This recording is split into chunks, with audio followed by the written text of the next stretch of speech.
Good morning students. Okay students, आज हम लोग नया टॉपिक पढ़ेंगे इस चैप्टर में, that is over population and under population.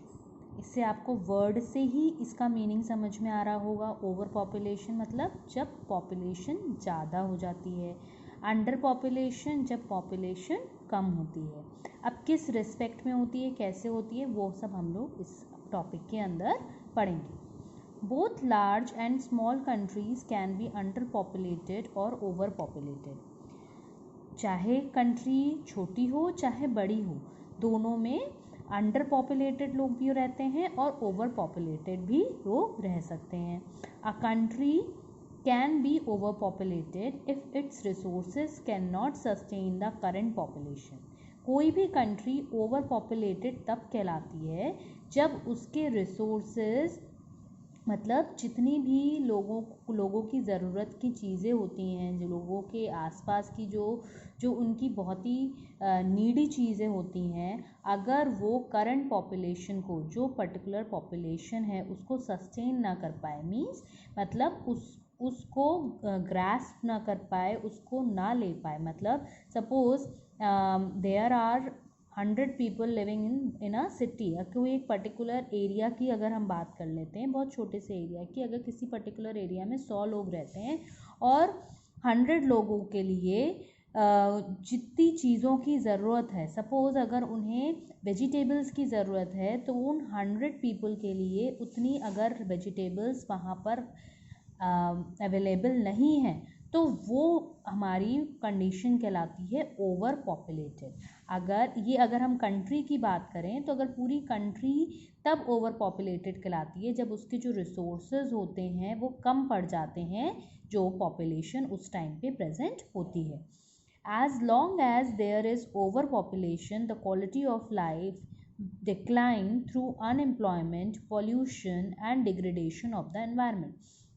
और ये कौन कौन से ऐसे रिसोर्सेज होते हैं, देखिए, जितना ज़्यादा over population time to time बढ़ता चला जाता है उतना ही क्या क्या होता चला जाता है, the quality of life will decline through unemployment. जो लोगों की क्वालिटी ऑफ लाइफ है, मतलब लोगों का रहने का तरीका, रहने की जो आपका लोगों का रहने का जो तरीका होता है वो क्या होने लगता है, अनएम्प्लॉयमेंट की वजह से कम होने लगता है। कम, या आप कह सकते हैं उसमें जो सपोज़ अगर लोग ज़्यादा होंगे और उनको एम्प्लॉयमेंट नहीं मिलेगा, अनएम्प्लॉयमेंट ज़्यादा होगा। अनएम्प्लॉयमेंट का मतलब लोग बेरोज़गार होंगे, तो अगर बेरोज़गार होंगे तो वो अपनी लाइफ को अच्छे से नहीं चला पाएंगे, तो उनकी जो लाइफ होगी वो क्वालिटी लाइफ नहीं होगी। मतलब क्वालिटी लाइफ का मतलब हुआ कि वो अच्छे से अपनी लाइफ को नहीं जी पाएंगे, जो उनकी ज़रूरत वाली चीज़ें हैं उनको भी वो पूरा नहीं कर पाएंगे।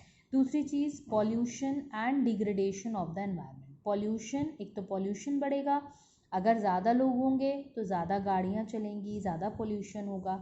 डिग्रेडेशन ऑफ द एनवायरनमेंट भी साथ में होगा, मतलब कि एनवायरनमेंट में ज़्यादा से ज़्यादा चीज़ें यूज़ की जाएंगी और जितनी होनी चाहिए उससे ज़्यादा।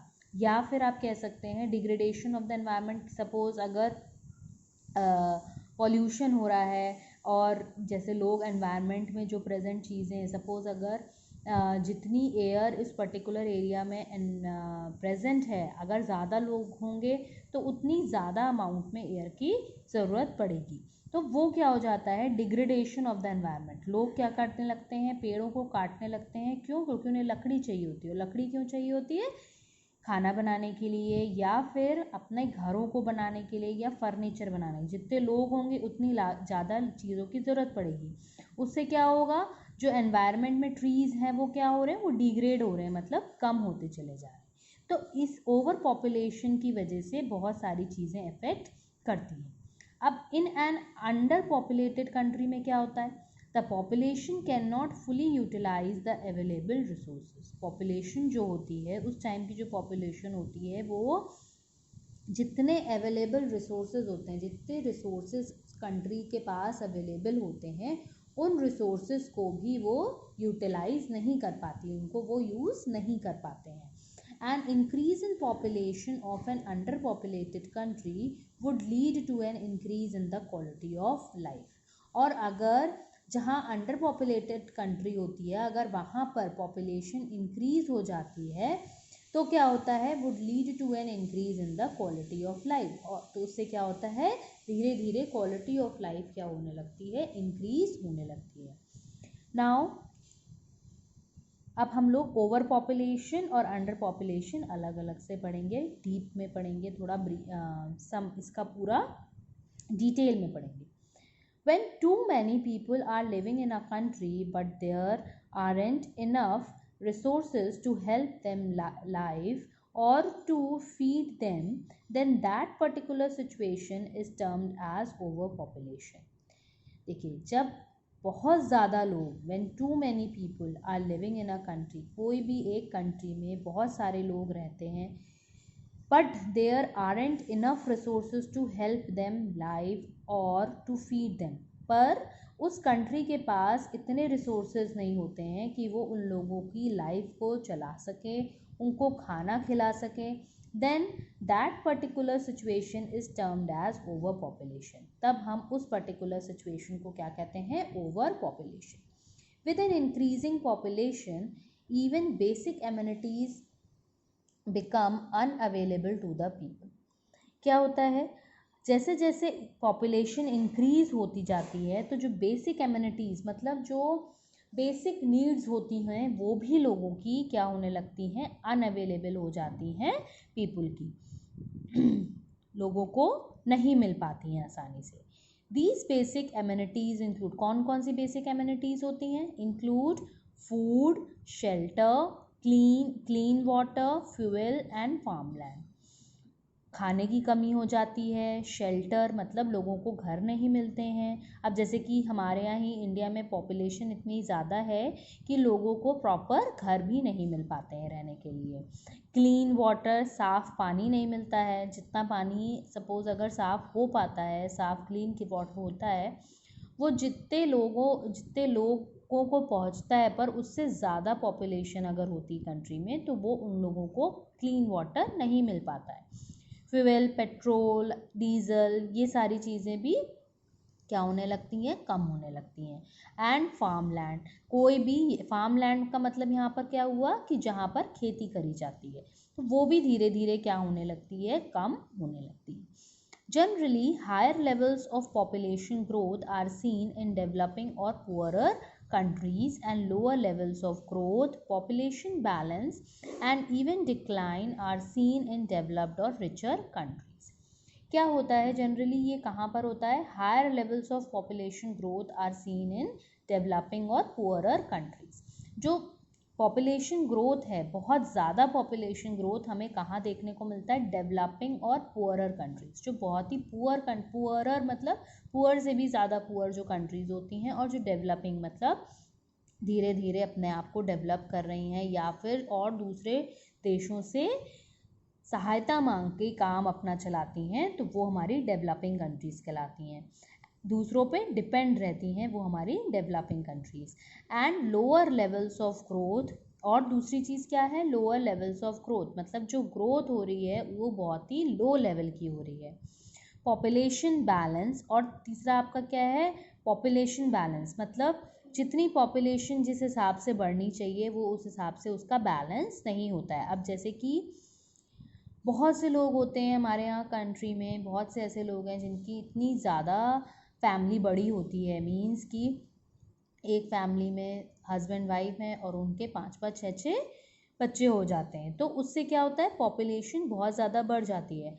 5-5, 6-6 बच्चे तो हो जाते हैं, पर उनकी इतनी अर्निंग नहीं होती है जिससे वो अपने बच्चों को पाल सकें।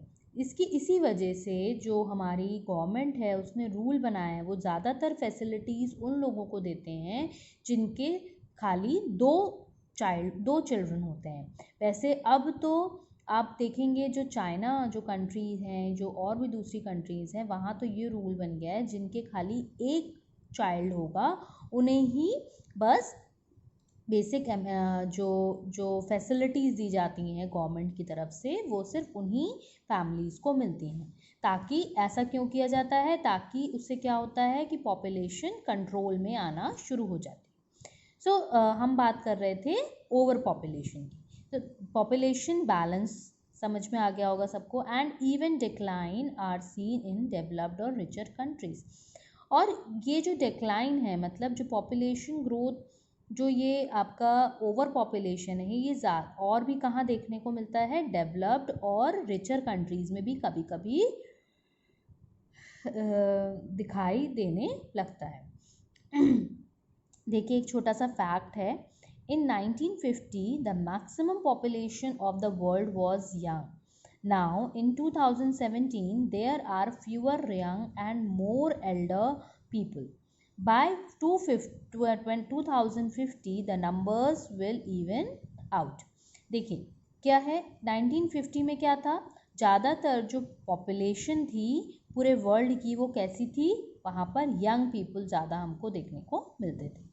नाउ इन 2017 में हमें क्या देखने को मिलता है, देर आर फ्यूअर यंगर, मतलब यंग पीपल कम देखने को मिलेंगे और बूढ़े लोग ज़्यादा देखने को मिलेंगे.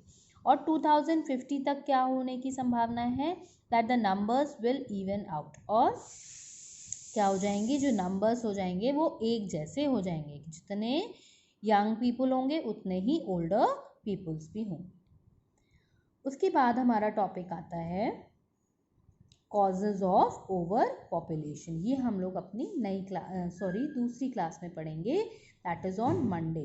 देखिए यहाँ पे आप देख रहे हैं कि ये ओवर पॉपुलेशन डिप्लीट्स रिसोर्सेज. देखिए कितनी भीड़ है यहाँ पर और दुकानें कितनी हैं, छोटी छोटी दुकानें हैं, इतने लोग हैं, अब उतनी रिसोर्सेज अवेलेबल होना बहुत मुश्किल हो जाता है. इसीलिए आजकल हम जब भी मार्केट में जाते हैं बहुत सी ऐसी चीज़ें होती हैं जो आउट ऑफ स्टॉक हो जाती हैं. नेट पे भी अगर हम कोई चीज़ परचेज़ करते हैं तो भी हमको ज़्यादातर क्या दिखाई देता है, आउट ऑफ स्टॉक, बिकॉज क्या है, लोग ज़्यादा हैं और रिसोर्सेज कम हैं. सो अभी इसके लिए हम इसके क्या क्या कॉजेज़ हैं ओवर पॉपुलेशन के, ये हम लोग मंडे को पढ़ेंगे. Thank you class.